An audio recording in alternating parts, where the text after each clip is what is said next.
Okay. State, are you ready? Yes, Your Honor. Defense, are you ready? Ready, Your Honor. Okay. Bring in the panel.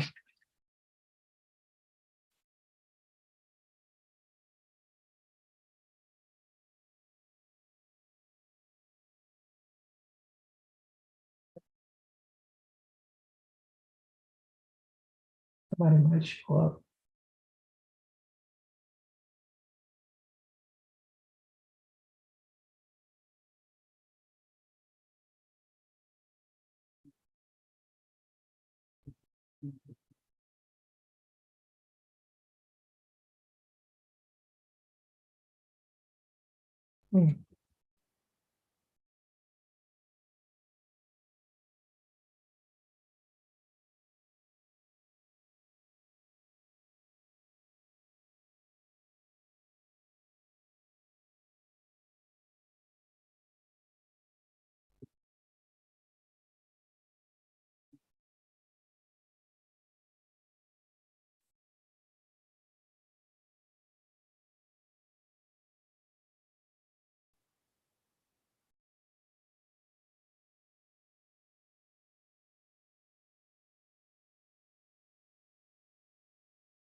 Your last name is pronounced Forche or Force?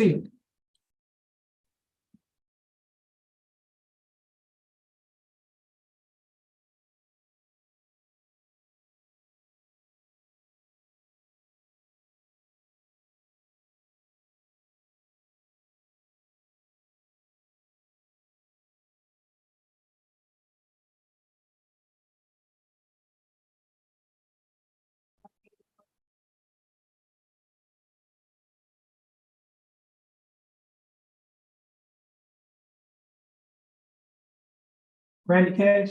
Yes. Right here. Gomez Guerrero? Yes. Andy Scott? All the way in the second set of chairs. Right there. Vanessa and Jordan, Yes. Dora Cole, You can do it like the one. Right here, yes. it was that Jermaine Roberts. Uh-huh. He's supposed to be sitting next to, that's not a white, okay. Right there, yes.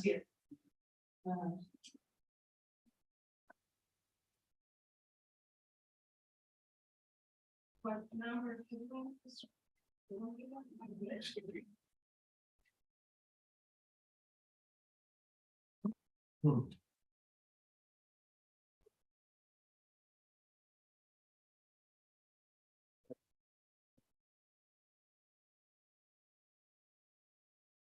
I'll do it, consider white seat with white fingers. We need a hocket.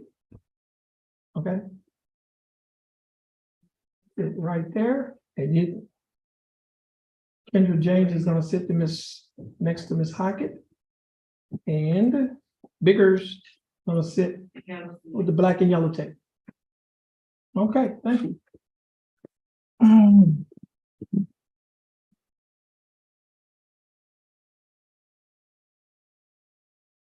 State, are you ready?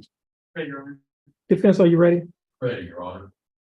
The Jefferson County Court at law number 2 is now in session. The court is in session in cause number M329101. The case is styled the state of Texas versus Matthew Gibler. Good afternoon, ladies and gentlemen. I'd like to welcome you to County Court at Law Number 2. My name is Judge Terrence Holmes. I'm the presiding judge here in County Court at Law Number 2. You have been called for jury service in County Court at Law Number 2. You will be examined for inclusion on a jury hearing a criminal case. The criminal case that we have is a misdemeanor case. Criminal cases are divided into felonies and misdemeanors. Your felony cases are what we refer to as your more serious type offense, whereas your misdemeanors are normally referred to as your more, they're referred to as petty offenses. Does not mean that they're not serious. This means that they're not as serious as a felony offense. And when I use the term serious, what I'm talking about is the facts of the case and the possible punishment that a person can get if they are convicted of the charged offense. Now, our court hours vary, but they are normally, the normal court hours is usually from 9 to 5. However, in County Court at Law Number 2, we usually have, we have large dockets in the morning at 9 o'clock, and sometimes our cases usually run past lunch. And so therefore, we start our jury trials at 1:30. That's why we had you to come here this afternoon at 1:30. Now, whether or not you're selected as a juror today, you're performing a significant service which only few people can perform. If you're selected, this case will be tried expeditiously, consistent with justice, which require a careful and impartial and a correct trial.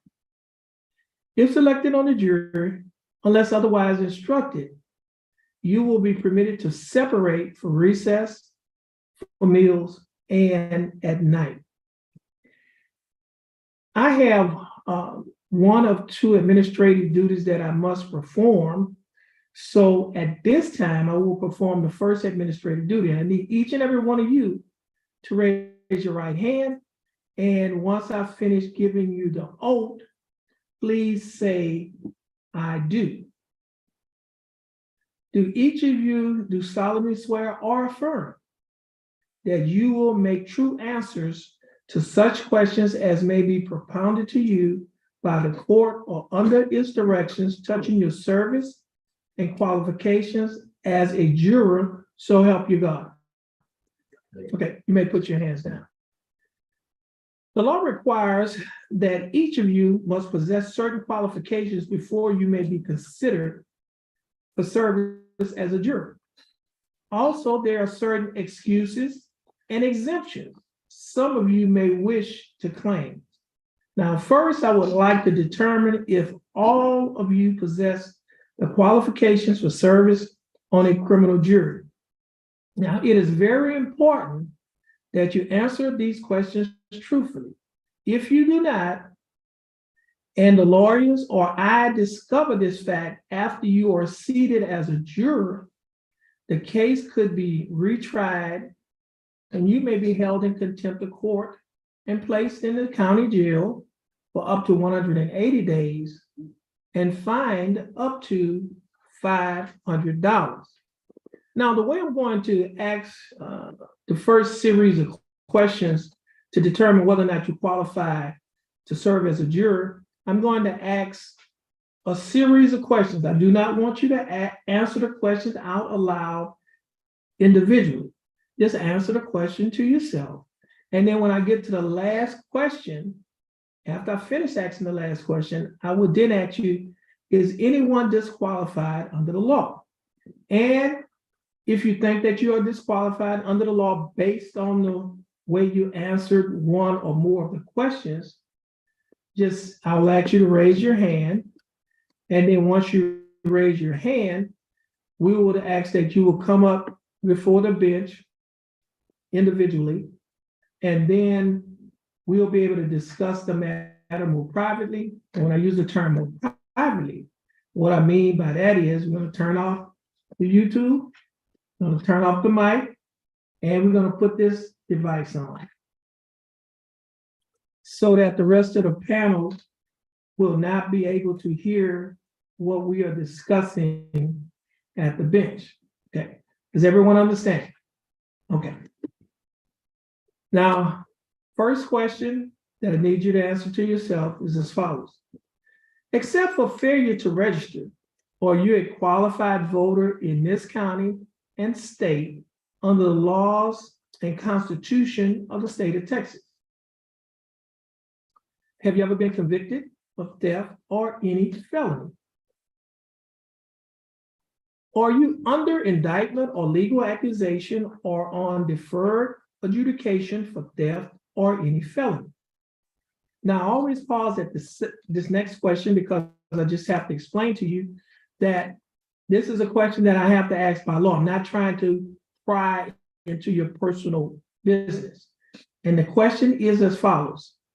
Are you presently insane or have you been declared insane by any mental health or judicial official? Are you 18 years of age or older? Are you a citizen of the United States? Are you a resident of Texas and a resident of Jefferson County? Are you of sound mind and good moral character? Are you able to read and write the English language? Have you served as a petty juror for 6 days in the preceding 3 months in a county court, or 6 days in the preceding 6 months in a district court? That was the last question now. Is anyone disqualified under the law? If you think that you may be disqualified under the law, please raise your right hand. Okay. Let the record reflect that no one on the panel raised their right hand. So at this point, everyone is qualified. Now I will determine if anyone who is otherwise qualified to be a juror wishes to claim one of the following exemptions. You may claim any of the following exemptions if you choose to, but you are not required to claim them. If one of these applies to you, but you still desire to be considered as a juror, just remain seated. And I will ask these questions in the same manner that I asked the last set of questions or last series of questions. And then once I get to the end, when I ask the last question, I will then ask if there's anyone who would like to claim an exemption. First question. Are you over 75 years of age? The law just recently changed. It used to be 70 years of age. So are you over 75 years of age? Do you have legal custody of a child or children under the age of 12? And jury service would necessitate leaving the child or children without adequate supervision. Are you a student in a public or private secondary school? Are you enrolled and in actual attendance at an institution of higher education?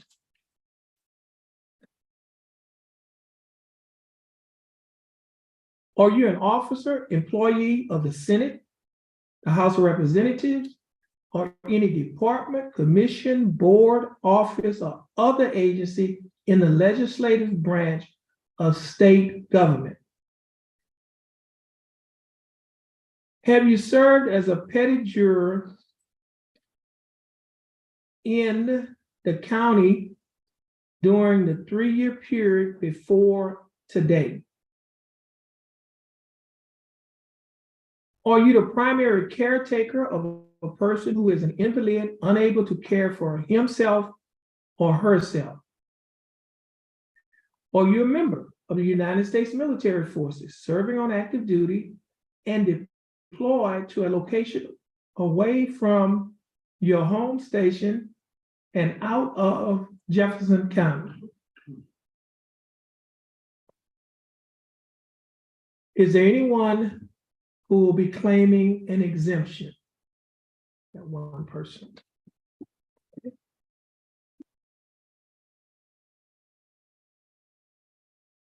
Juror number 21, Kendra James. Is that correct? Ms. James, you can come forward. lawyers, yeah, just come up.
Is there anyone else on the panel who would like to claim an excuse?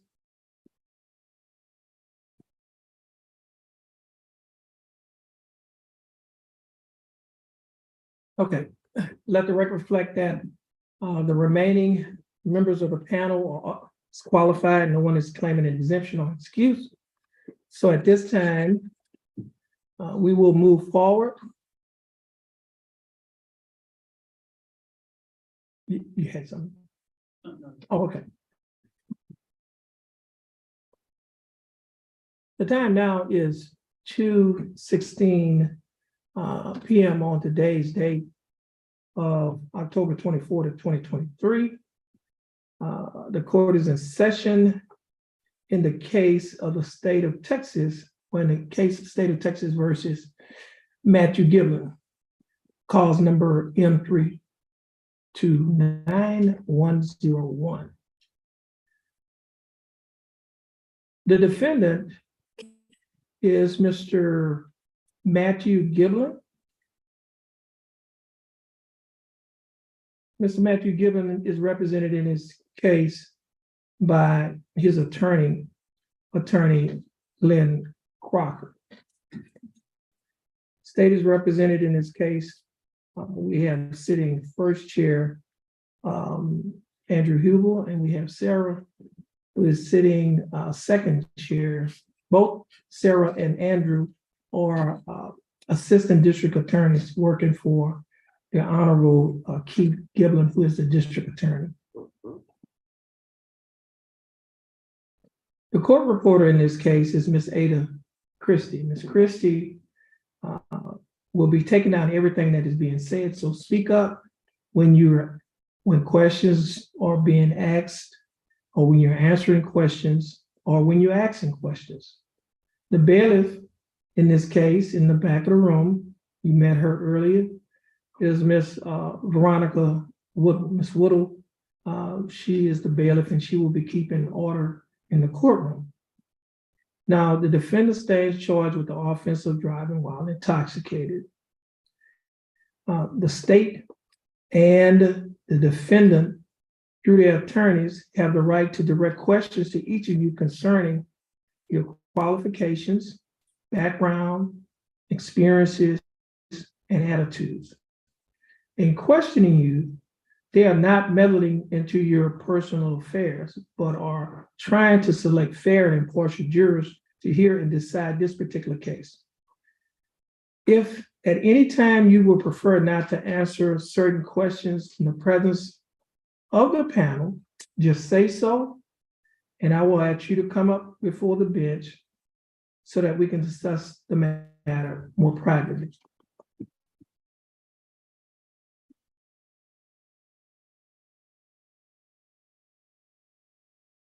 State, are you ready? Defense, are you ready? Ready, Your Honor. Mr. Hubel, the panel is yours. Please limit your examination to 30 minutes.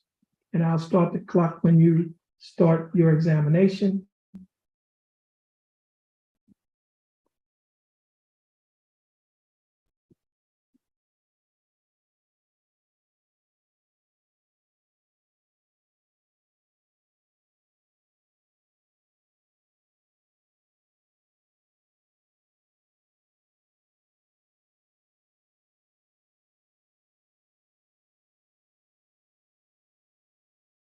Good afternoon, everybody. I'm Andrew Hubel. I'm an assistant district attorney with the Jefferson County District Attorney's Office. First of all, can everyone hear me? Do I need to speak up? Is this a good volume for everyone? Okay. Thank you all for being here. This is an important part of making our justice work. Everyone coming out and doing their part in the judicial system. Can everyone see the screen, or is it somewhat difficult?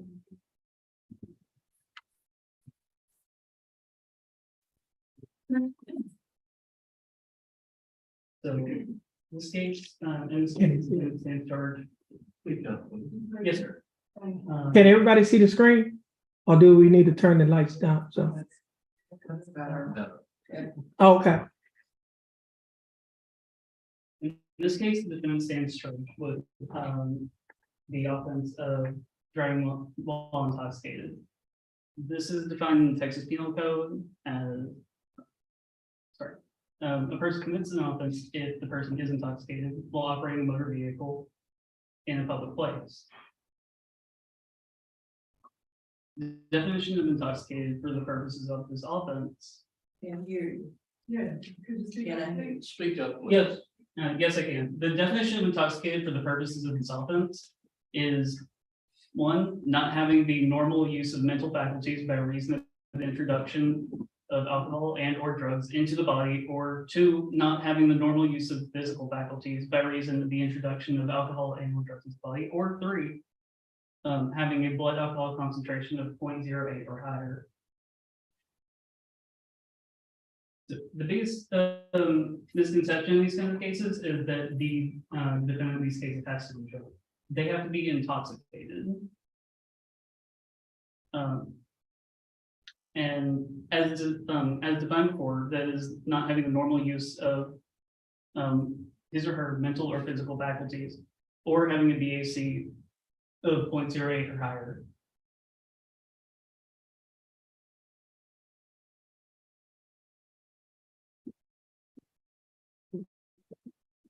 So why do y'all think that we have these three different definitions for intoxication in the statute? And when you'll answer, if y'all could please say your juror number for identification purposes so that the court reporter can more accurately keep track of who's answering. Does anyone have any ideas?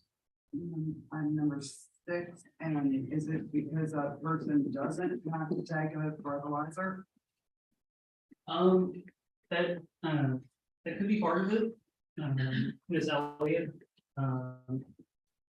So think about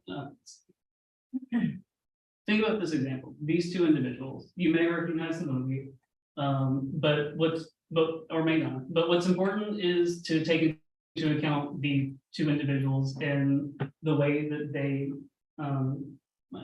experience different intoxicating substances. For example, this person weighs 145 pounds, doesn't drink, and after a small amount of alcohol is stumbling all over themselves, their speech is slurred. They clearly do not have control of their mental and physical faculties. Would this meet the statute's definition of intoxication? Even though he does not meet the 0.08 BAC. You would agree with that? Does anyone have any issues with that? It makes sense, right? That people have different interactions with different substances. It affects everyone differently. You can have disparate effects. Now, on the flip side, you have someone who's, as the slide refers to, a champion drinker, someone who is well versed in the alcoholic arts, and they have well over a 0.08 BAC. They could have like a 0.16 or 0.2, and they would still appear to be like they would still have control of this fact. This person too would be intoxicated for the purpose of the statute. Does that make sense?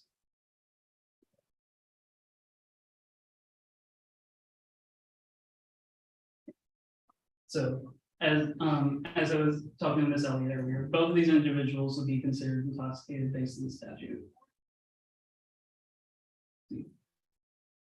So how many out of 3 should the state have to prove? In order to prove intoxication for the purposes of this case? This is an opinion question. How do y'all feel about it?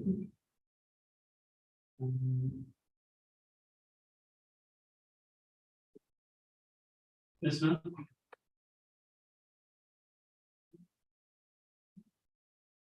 Okay, so it would not be sufficient for you if the state was able to show loss of mental or physical faculties, but could not show a BAC higher than 0.08. Even though in the previous example that we discussed, we talked about certain circumstances where not all of, where not all three would exist at the same time, but still, meet the intoxication standard of the statute. So if what we've discussed previously was law, and it is, would you not be able to follow that if asked to by the court?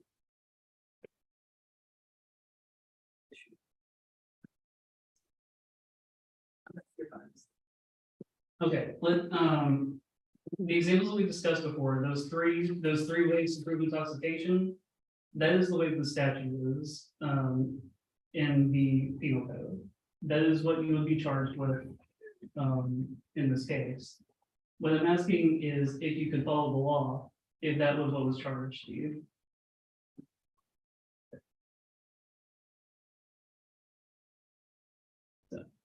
Does anyone in here know if someone who was arrested, for DWI?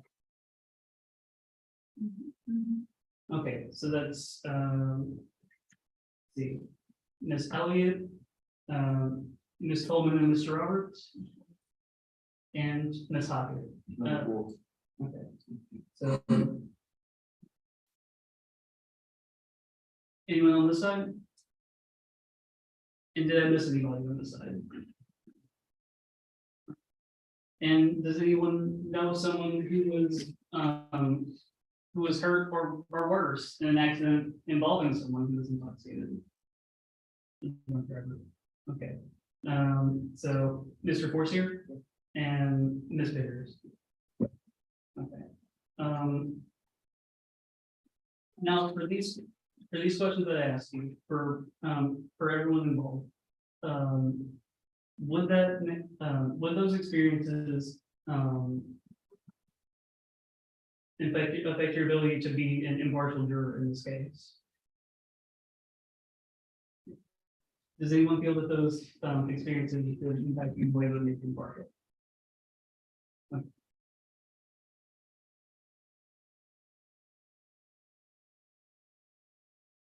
So this one's kind of an easy one. Is there anyone in here who hasn't been around someone who's intoxicated? So that's the easier question, right? So you can you tell at a glance if someone's intoxicated?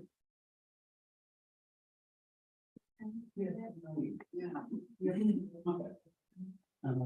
So if you were trying to make a determination, what would you look for?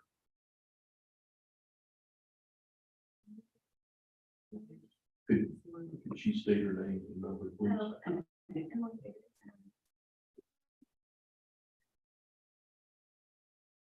Pick up, Sean. Very thank you, and I'd say like someone to teach. Okay. So physical signs, some mental, anyone else? During number 17, you can pretty much smell the alcohol on there once they, the skin car near you. Like on the left Right. or on the person? Right. Anyone else putting in other examples? From personal experience or otherwise? So we touched on the smell issue, smelling alcohol, balance, slurred speech. That one that we didn't hit on very much is if you can tell based on the person's actions, whether their judgment is impaired based on something that they invested. And actions. Okay, and there's something that I was talking about earlier with you, but like you know all these things from your past experiences, right? With people who are intoxicated. You know these signs that you're looking for. And they don't necessarily require expertise or some kind of clinical experience. They just require common sense to see. Does anyone disagree with that? No, but let's talk about evidence. What would you like to see in a DWI case? Any volunteers as far as what you'd like to see as evidence? When, Ms. Hockett, alcohol level. DAC, all right. Number 6, photos. Okay, photos of, When they're stopped or. And how did they get, like, how was it determined for them? so like maybe eyewitness statements, something like that, eyewitness testimony, video. Right, Whether it be from different locations or possibly from officers who responded to the scene, correct. stuff like that. Anything else?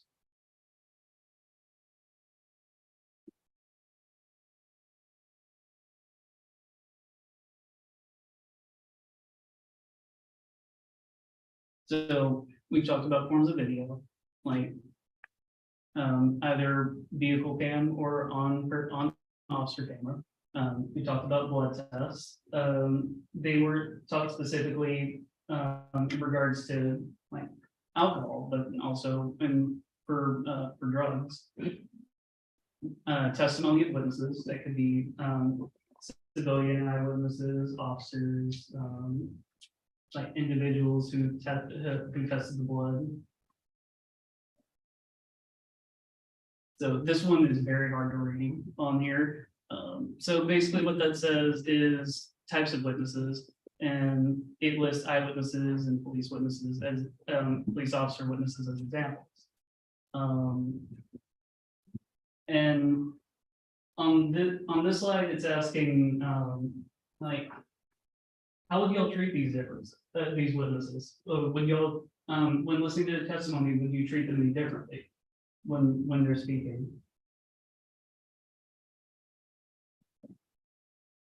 Y'all be correct. The answer is y'all should treat these witnesses exactly the same with the way that you listen to their testimony. You should be evaluating their credibility in the exact same way.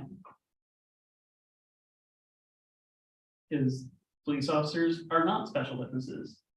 They are people too. They are not to be given extra weight just because they're officers. They are not perfect and can make mistakes. So SFSTs, or standard field sobriety tests, has anyone heard that term before? Okay. So basically what these are divided attention tests that an officer performs to assess the level of intoxication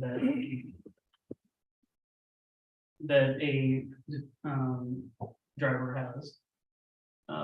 And they're geared towards looking at how the individual can think and do multiple things at once, which is meant to mimic the divided attention act of driving.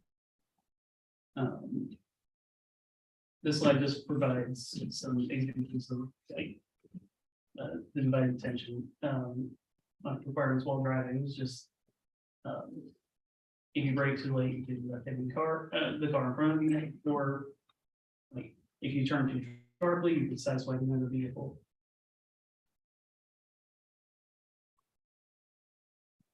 We discussed earlier the legal standard of 0.08 as one of the 3 bases for intoxication. This slide is just saying that everyone is impaired over 0.08. These are rights the defendant has. The defendant does not have to show the evidence of trial. They benefit from the presumption of innocence. They have the powers to speak witnesses. They have the right to all the evidence that the state has plans to use against them as discovery. They have the right to a trial. They have the right not to testify, and for you to be unable to hold that choice not to testify against them. and they have the right to any defenses available, based on facts of the case. And as I was discussing earlier, this is a presumption of innocence. Everyone has it. We as the state have the burden of proving the case against the defendant beyond a reasonable doubt. A reasonable doubt is not, is the legal standard, but we can't give you an exact definition for it. It's kind of you'll know when you see it. Kind of. As we discussed earlier, common sense is important when evaluating intoxication and when looking at what reasonable doubt is. It's not beyond all doubt. You can set aside unreasonable doubts,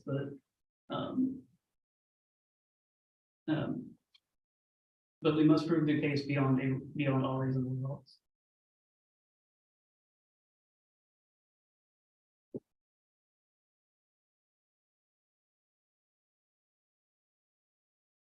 And this is a good visual example of what beyond a reasonable doubt is. I know it's kind of unclear, but can everyone basically see what the puzzle is? Okay.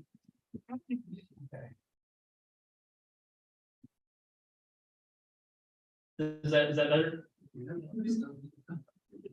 Okay, are there any jurors up there who can see what the puzzle is? Yeah, it's a good.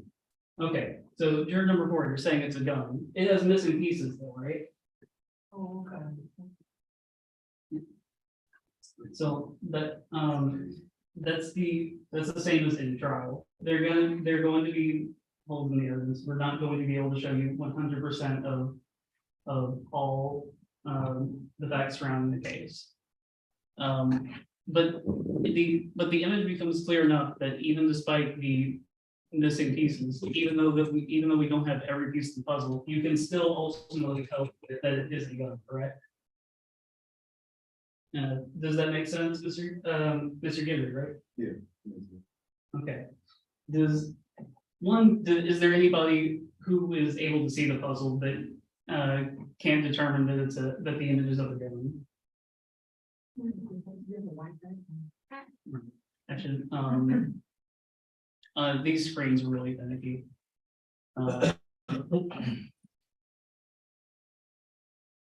And Miss Elliott, you had, was it just more of an issue seeing it? Or, It looks like 3 people to me. Like a woman with a headscarf on her hair in black and 2 young children, sorry.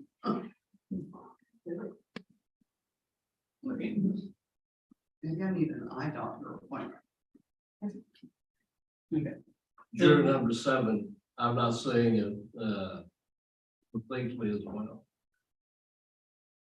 All right. Thank you, Ms. Elliott, Mr. Nix. So basically the whole exercise of this, and if it's great to more cooperative, it probably works out better, but all you need is common sense. These screens are really bad. Okay. This is just explaining the individuals when arrested for DWI have the opportunity to offer a breath of blood sample.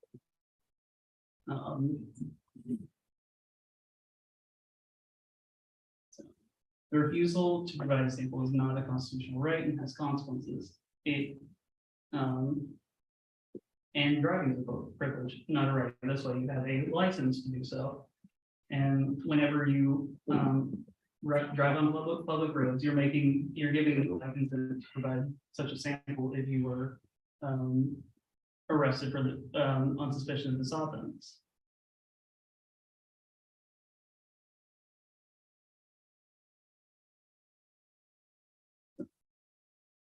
The refusal does have consequences, which could impact the ability for them to hold their license for up to 90 days or a year, and it can be used as evidence in trial.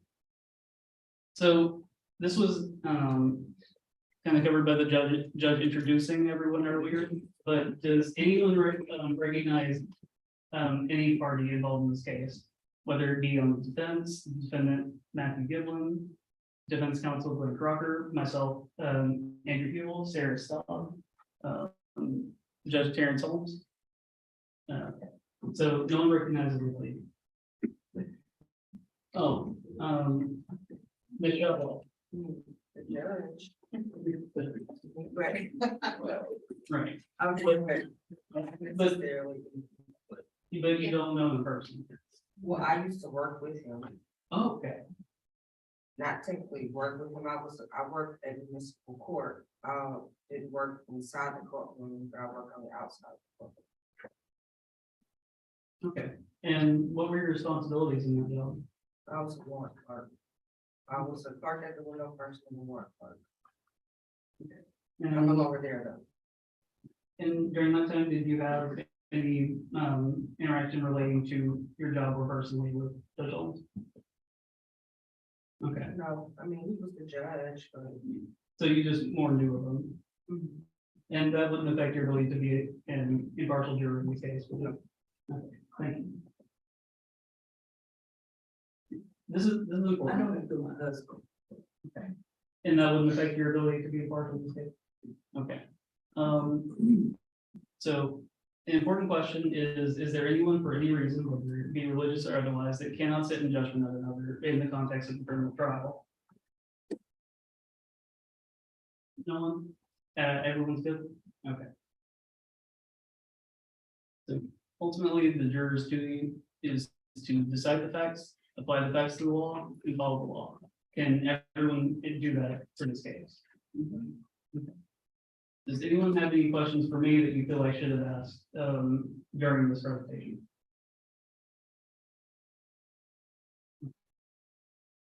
Thank you very much.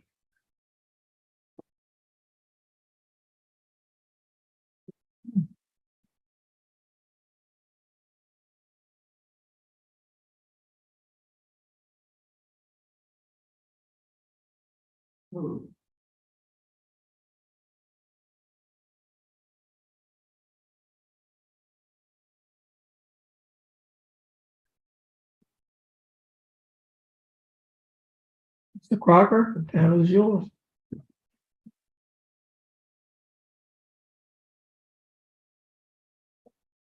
Good afternoon, everybody. Good afternoon. Right.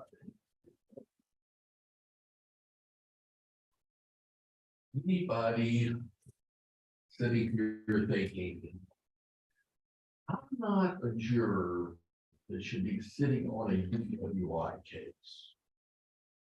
It could be a theft, arson, murder, embezzlement, anything but a DWI case. Show of hands. Fourth day, I believe you had said that you had had someone you knew that was injured in DWI. Someone was killed. Okay, is there anything about that experience that says probably not a good juror for a DWI case? It didn't happen, she was a coworker of mine. Nothing about that would say, I'm gonna be harder on DWIs than any other case. Okay. Does everyone understand the question that I'm asking? Does anyone say DWI is not for me? Okay, very well.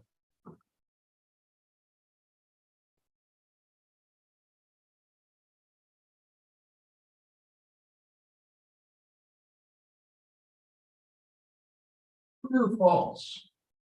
Medical emergency can equal intoxication. Show of hands if you say yes. Okay. Please identify yourself by name and number. Yes, ma'am. Brenda Elliott, number 6. You believe a medical emergency can constitute intoxication? I believe that it can. Okay, could you give me an example? If you're having a panic attack or. That's what would come to mind first. I mean, you don't have, all your faculties, your mind is jumbled. Maybe somebody's low on sugar or needs insulin. So if you heard Ed sitting as a juror and says, hey, there's a medical emergency, you believe that is tantamount to intoxication? Yeah, I mean, if there's Could be. proof, yes, Under the not having normal use of the physical and or mental faculty standard, correct, clearly not over the 0.08 or above. correct. Right. Does everyone agree with that statement?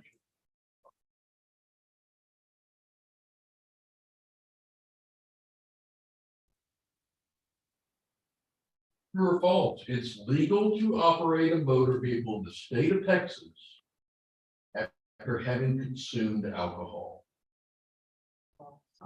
False? Who believes that is a true statement? Mr. Cash, what do you think? Not a true statement. Well, I don't think you, no matter what, you should be operating anything if you've been drinking. Okay, regardless of whether there's a 0.08 threshold, your opinion is you shouldn't operate having consumed any. That's right. Okay, so the next question I have is, does that rise to the level of intoxication in your mind? Well, I don't think it is as far as the 0.08 level, but still, if you're had anything to drink, you're gonna be impaired a little bit no matter what, I think. So then the question becomes, is the impairment to such a degree that you believe a fellow citizen is guilty of driving while intoxicated, right? Yes. Okay. Would you agree with me that the mere smell of alcohol about a person's body is no more than one clue, but not definitive proof of intoxication? Well, it depends, I think, whether or not it actually is impaired. I mean, just because you smell alcohol, doesn't necessarily mean that they've been having a whole bunch of drink. Right. And I think you're gonna get where I'm driving when you say that. It's dependent upon other factors, correct? Yeah. Okay. Would everyone agree with Mr. Cash that the smell alone isn't enough? Right. Oh.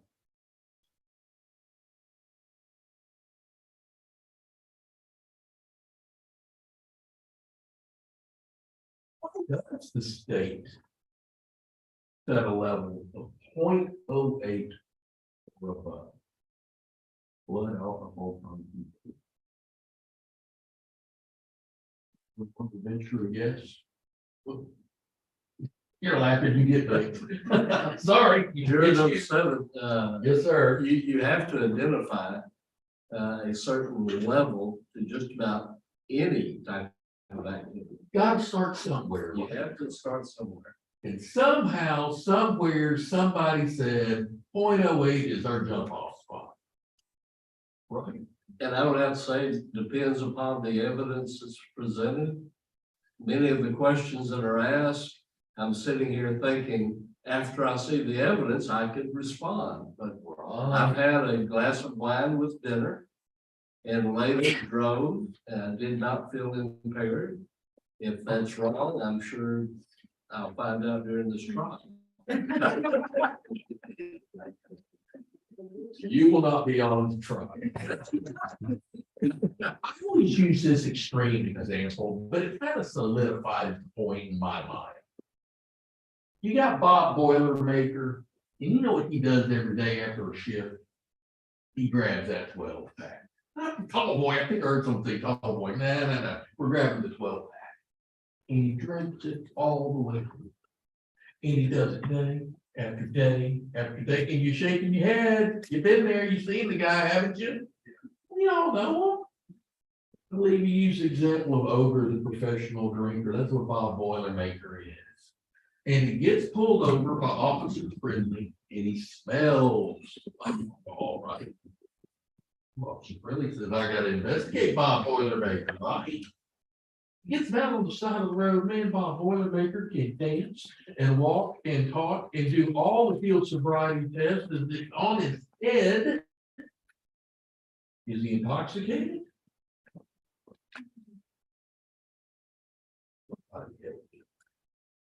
He's intoxicated. Yes, ma'am. He's not showing signs of being intoxicated, But he's intoxicated. but we don't know if he is or if he's not, because he drinks every day after work. So here's the question. If he says, you take me in, Officer Friendly, but I'm not blowing. He has the right to say that. Yeah, there can be consequences on a license. But he doesn't have to give evidence. Now what? Do we not know? How about this example? Sally, Sunday school teacher, kind of like you. Gonna have those 2 complimentary glasses of champagne at the wedding. Too many. And she gets out, she sideswipes the car, and Officer Friendly stops her, and she pours out of the car and hangs on the officer and says, thank you, my white knight for staying. Do you think she's intoxicated? I think we would all agree with that, right? But if we were to go give her a blood or breath, probably wouldn't get to that 0.08 where you gotta start somewhere, right? So that's why we have these varying standards. It kind of says, let's give it a broad brush approach to as many folks as we can, the widest segment possible. Now, Mr. Hubel says, don't give the officers any more weight to their testimony than you would anyone else just because they're police. And I think you all said, yeah, that's right. What about the officer who gets on the stand and says, I have specialized training? I'm better than the layperson on the street, and my specialized training is directed to identifying what, Mr. Cash? Right, intoxicated driver. We give them a higher level of recognition when they say, I have these qualifications? Yes or no? Somebody. No, you would. That's why they get the training, isn't it? Wouldn't you all agree? They come to you to say, I have a higher level of expertise than the person on the street. Therefore, you should listen to me and listen to what I have to say. Now, what if this officer, kind of like our gun, doesn't have all the pieces? Do you let these people go on the road or take them in anyway?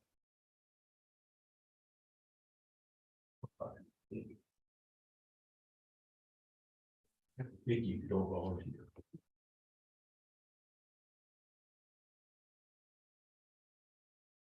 Dave? Dave? What? All right.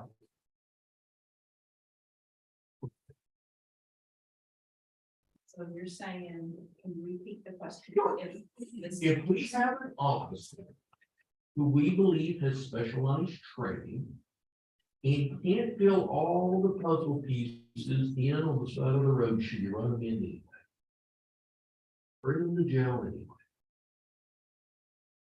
Basically, depending on the evidence that he did present or had witnessed or. How many puzzle pieces does he have, right? The more pieces, the better the case. I think it's interesting that you said, I don't see that at all. I see a lady in the scarf and 2 kids. Okay. We all see what we see, right? No, no. Oh, I'm looking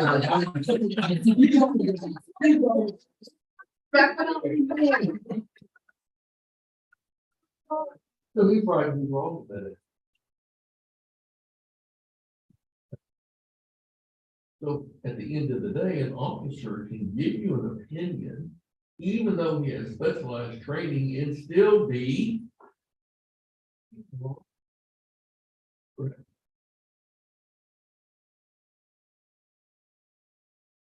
If a defendant doesn't testify, it must be guilty.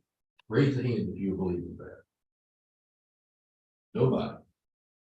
Somebody volunteer and tell me why a defendant would not testify. Yes. Brenda Elliott, number 6, Yes, ma'am. If it were me, I wouldn't be able to get up there and actually speak. I mean, I would be so flustered about what was happening that, Just, this wouldn't be your It would- forte. no, I can do a lot of things, like, see, I can talk, but. Can't talk up there, but I got you. Yes, ma'am. Your name and number. You're on number 17, Coleman, Laura Coleman. I think, and the reason of that would be because he would probably add more to the fuel than the normal 5, like, don't let them know everything. I mean, that's what I would look at, like, he would incriminate himself, maybe, that's the word I'm gonna use. Okay. And we have the right against self-incrimination, do we not? Okay. Do you agree? I do, Okay. I mean, And with that right, we know that the state must still carry the burden of, the burden of proof. right, and your son is law enforcement, right? Yes, he is. What's he do? Yes, he is. I know he is. People do read these questions. What does he do? What does he do? He's with Lamar University. He was with the sheriff department, but he transferred to Lamar University. Get a pay raise, I know that. So, he got a pay raise. So he's at Lamar PD, Yes. and how many drunk college students does he deal Oh, with? my God. Well, look, I don't know, because we don't talk like, like Okay. that situation. So, Very yeah, good. I gotta say it the right way. But I work around students, so I know. We cannot give a definition of beyond a reasonable doubt. That is the law as it stands today. So each and every one of you who are selected as a juror must have your own personal definition.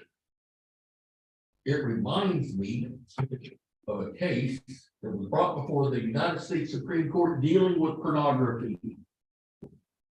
These very schooled individuals were wrestling with the definition. And one of them finally resigned himself to say this: I can't tell you what it is, but I know it when I see it. Sometimes it's about as good as we can get, right? So I'm not picking on you when I ask you. But this is a process whereby we've got to give some feedback. What does beyond a reasonable doubt mean to you? Ms. Stockwell?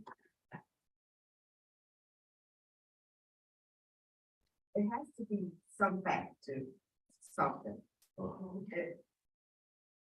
I mean, it might not be, nail, but it has to be able to say something. Doesn't have to be 100%. Well, to me, nothing's ever 100%. I'll give you that. Is it 100% you're sitting in this courtroom right now? Dirty lawyer. Well, yes, I am. All right. So we know it's something less than 100%. The state doesn't have to prove it all. You gotta have enough puzzle pieces. So when we've got these proverbial scales of justice, they're going back and forth, and the state has to weigh heavier. In your mind, how much heavier? To me, significant, because why would you just like, it's a little bit more, we're gonna go here, go this way. It has to be enough. Enough in your mind. Who would agree with that statement? Enough. And I think that just illustrates what I was talking about the guy that said the Supreme Court justice. I know it when I see him. I know enough when I hear enough, right? And I think that's about as good as we can do today. Does everyone agree with that? I know it when I hear it. If the state doesn't prove enough, are you gonna say, well, it was close enough? Who said no? Bring to Elliot, never seen it. Close enough doesn't get it done. Remember the old saying, close enough, close only works in Shoes and something else. hand grenades. Thank you.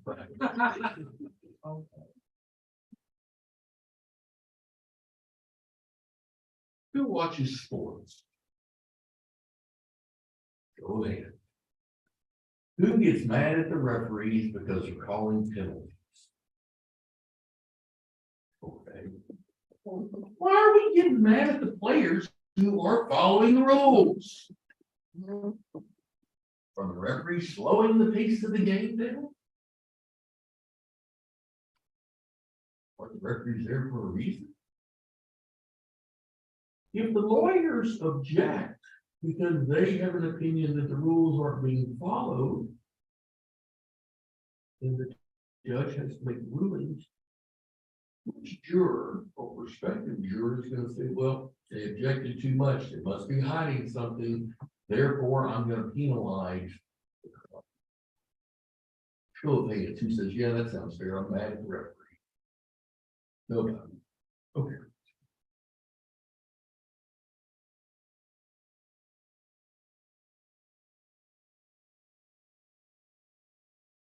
We've all been through high school, some of us more recently than others. Remember our government class, civics class, we talked about the basic constitutional principles, and one of them being the presumption of, help me fill in the blank. Innocence until Thank proven you, yes, innocence. Now, who walked in today and sat down and thought to themselves, wonder what he did? Honestly, showing. Remember what I did? Is that what it was? Who thought? So who thought? I wonder what one of these guys at this table did. Go ahead. Nobody? Oh, yes, your name is again. Juanita. Hi, yes. So with that being in, we're kind of dealing with this imaginary wall we must set up mentally, don't we? We have to afford our fellow citizens that type of protection. Do we agree with that? You think we disagree?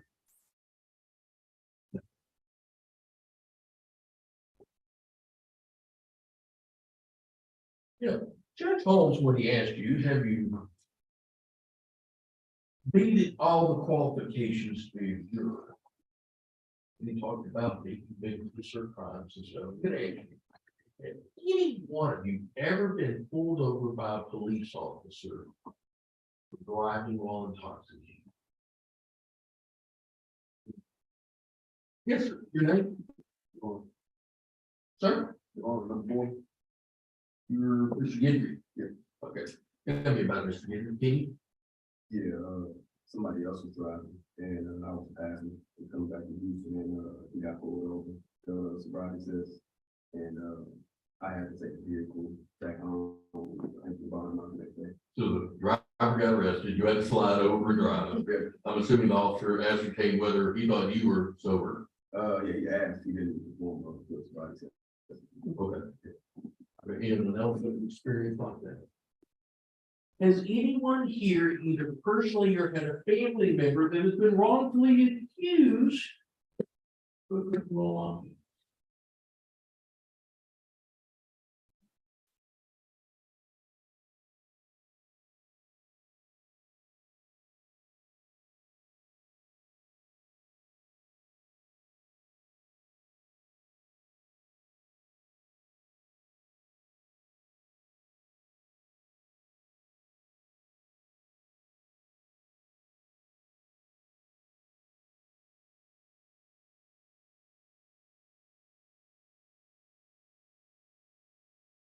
Does anyone here have any specialized skill or training in either chemistry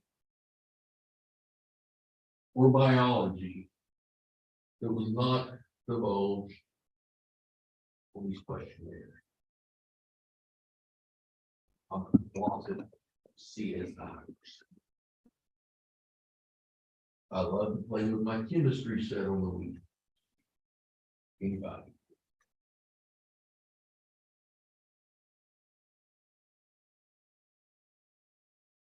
After Mr. Hubel and I get through asking your questions, which I'm almost finished.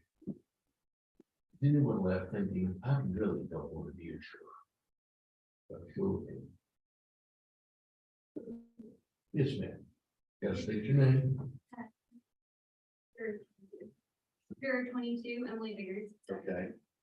Is it a personal preference or is there something in the questioning between me and the state that you thinking, yeah, I've got an issue here? It's just a personal. It's a personal. Okay. Anyone else here that preference is Mrs. Biggers?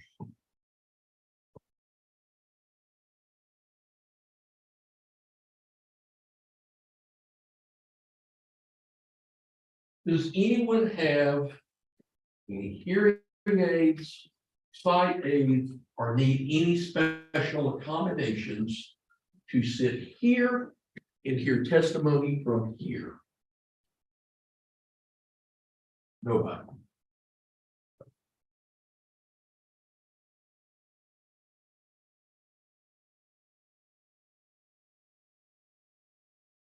Today is Tuesday. I anticipate that we will go all day Wednesday, conceivably on Thursday. Does anyone say, oh my gosh, I didn't sign up for a Thursday? Anybody? Okay, no conflicts that can't be changed. Very well. All right, before I conclude, I will say the same as Mr. Hubel. Do you have any questions of me?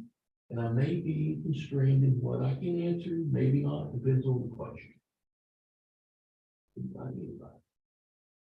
Okay, thank you very much for your attention.